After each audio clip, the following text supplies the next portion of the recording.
everyone. I'm Stephanie. I'm Adam. And welcome to Meeple Talks. We've got an exciting new edition here of 5-minute dungeon expansion called CURSES!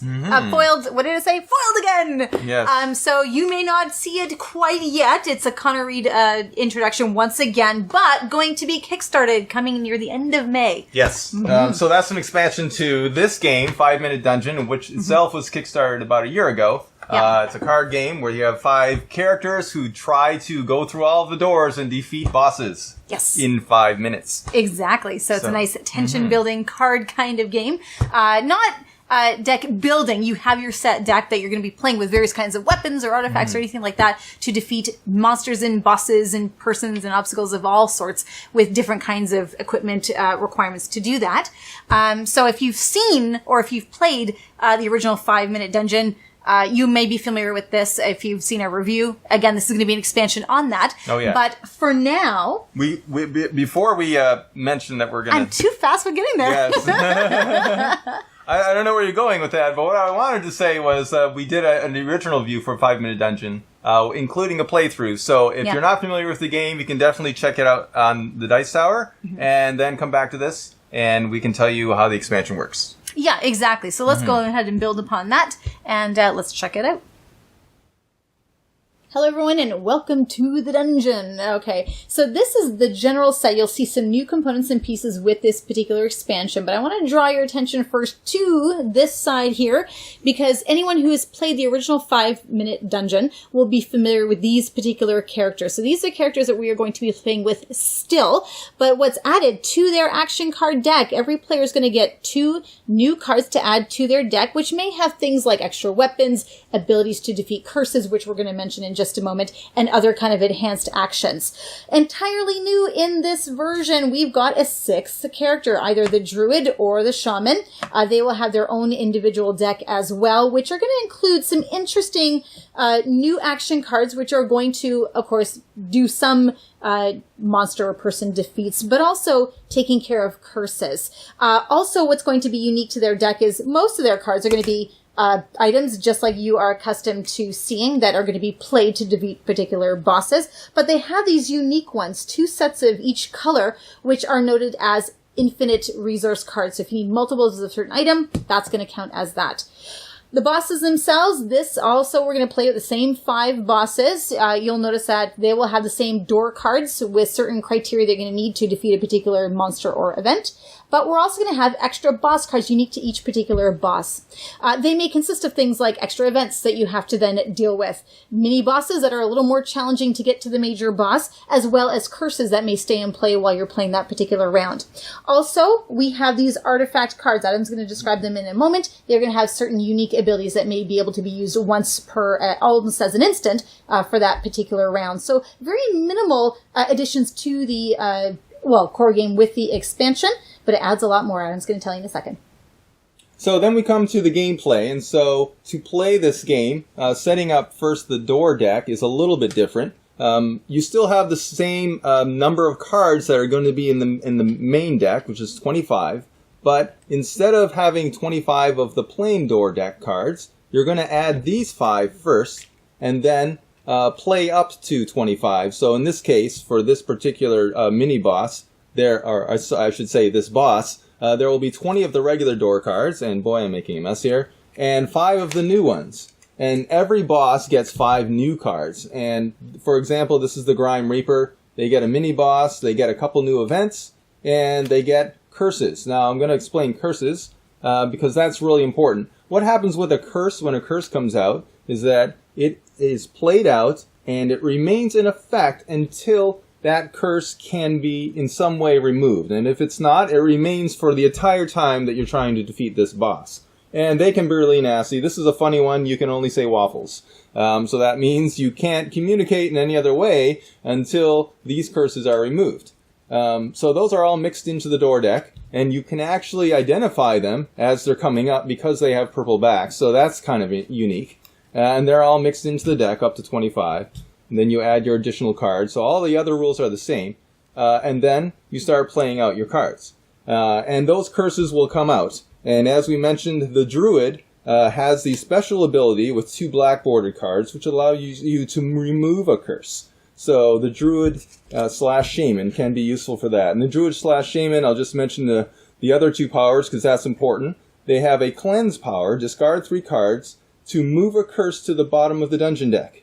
So that means it's not out of play. It actually goes to the bottom of the deck, and you still have to deal with it at the end. But that's definitely better than dealing with it like early in the game.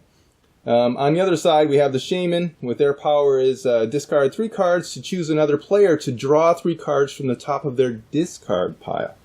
So this character is a 6th character. You can now play with 6 players in this game. Now, once you have your deck set up, then there's the question of which artifact cards are going to be in play.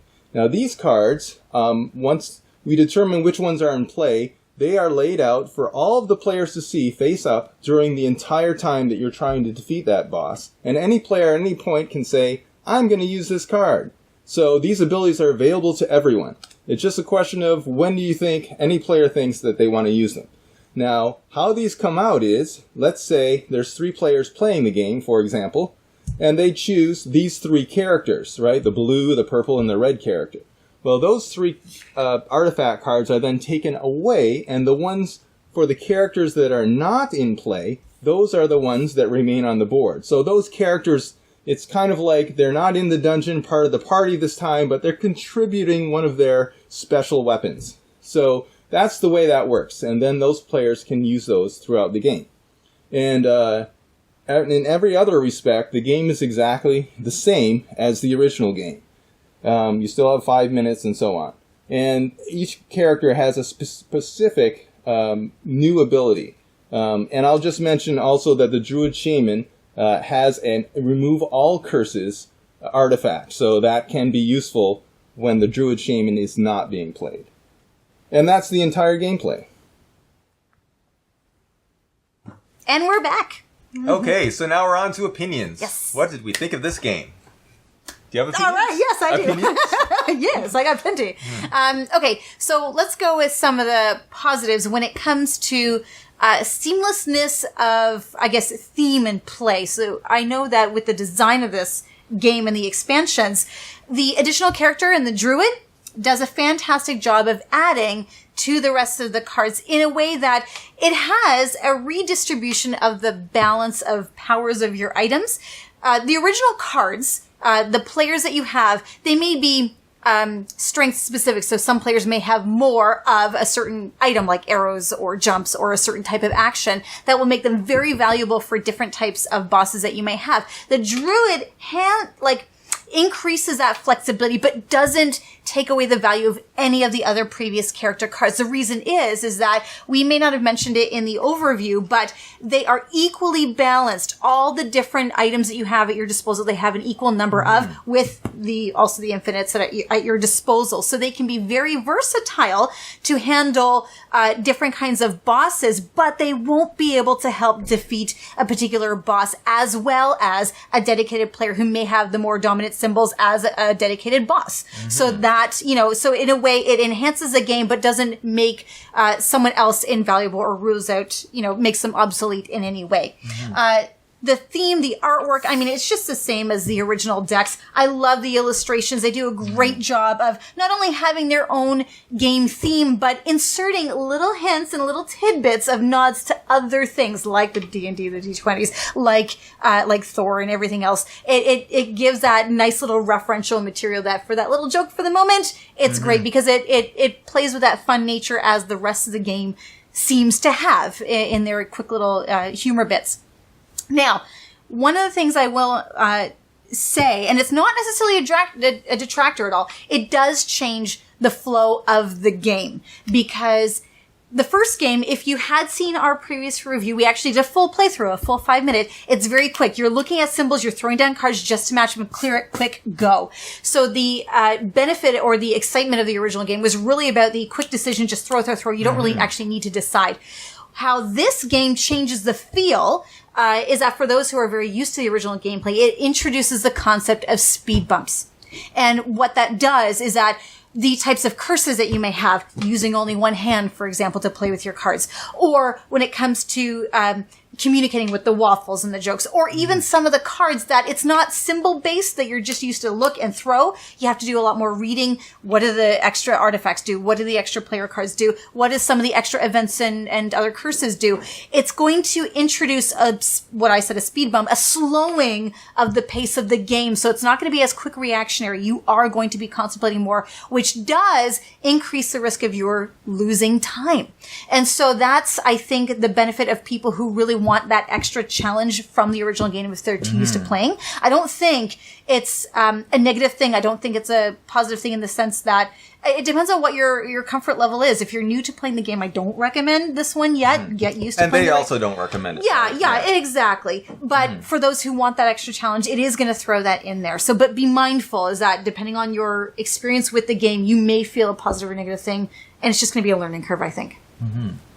Yeah, so my opinion is, I guess similar. This game adds a lot of things to the game, to the base game. So the base game is very quick flowing. You don't have to think as much. You're mostly dealing with symbols or a few cards that have some information on that you quickly understand. And often players will play, one or two of the same characters over and over because they know them and they like them.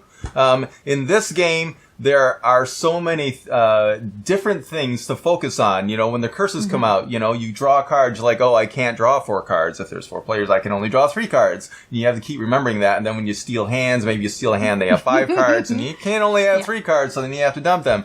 And then you get stuck, and you're like, what can we do? And then you're looking at these cards, and you have to remember, what do they all do? Is this card useful for me? So there's a lot more to learn. It definitely takes it up a level in terms of the difficulty of the game. There's no question about that. So this is definitely not for people who really like the free-flowing nature of the original game and liked it as kind of like a filler/party game. This is definitely more of, the hard level or the advanced level. For people who've played the original game, they've played it so much that they know everything and it's starting to get boring. And this really takes it up to the level. For those players, I think they will really like it because it is a lot harder. We fought against the third boss, I think like 3 or 4 times.